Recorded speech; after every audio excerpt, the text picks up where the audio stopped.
Gandang umaga, kumusta po? Narito po ulit ang update natin para sa lagay ng ating panahon. Ngayong umaga po ng June 8, 2024 na kung saan sa ngayon ay patuloy pa rin na lumalakas ang ihip ng hanging habagat dyan po sa kanlurang bahagi ng ating bansa, habang easterlies naman ang umiihip sa silangang bahagi po ng ating bansa. At sa ating long range forecast ay wala pa naman pong bagyo na nakikita na tatawid dito po sa ating bansa. Hanggang sa susunod na 2 linggo ay posibleng storm free pa rin po tayo.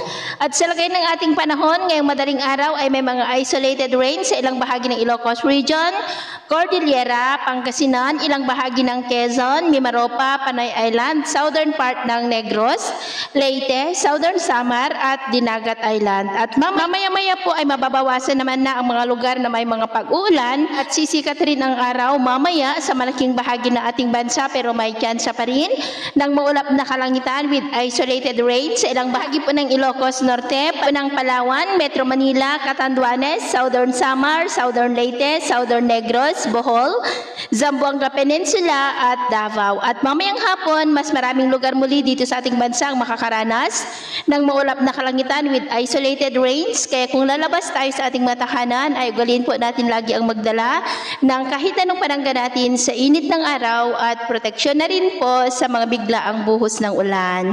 At sa atin naman pong mga baybayin, wala naman po tayong nakataas na namang gale warning signals, pero iba yung pag-iingat lamang po kung papalaot tayo para mas makaiwas sa mga sakunang pangkaragatan.